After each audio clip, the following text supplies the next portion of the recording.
Hey, so mental nutrition versus mental diet. So first of all, I would say that the benefits of mental nutrition is compared to a mental diet is it's more satisfying, more fulfilling, more personal and more sustainable.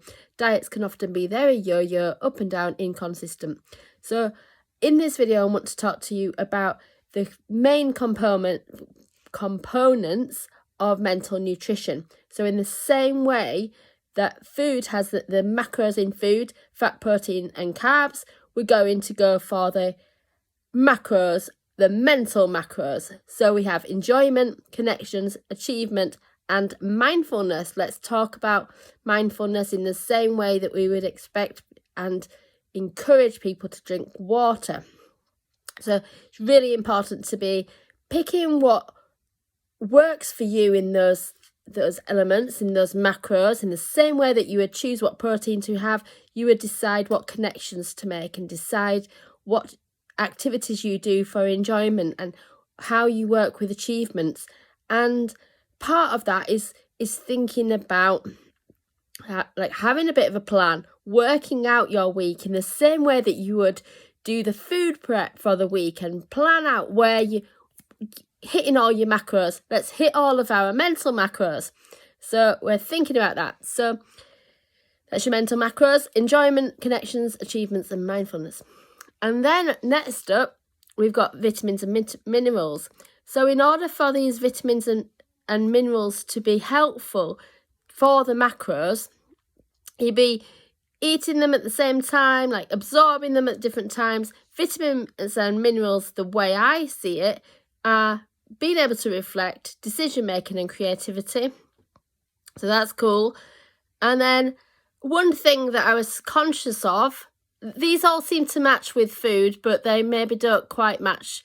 But one thing I was conscious of is sugar can be a really enjoyable thing and a really fulfilling thing.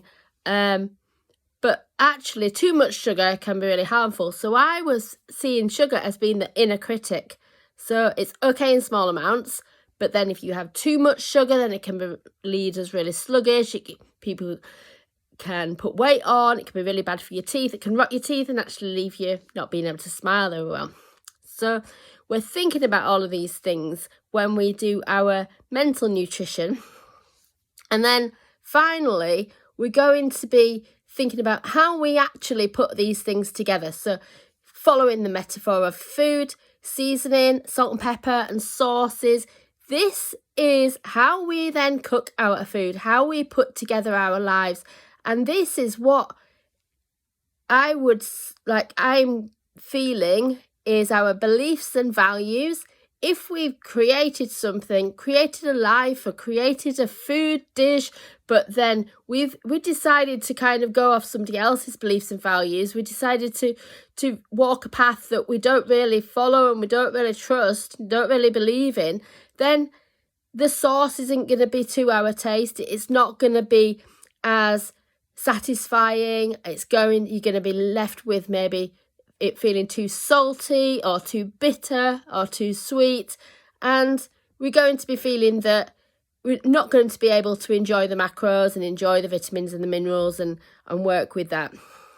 So things that fit in with that, as well as the beliefs and values, are our personality and inhibitions. And yeah, I think I've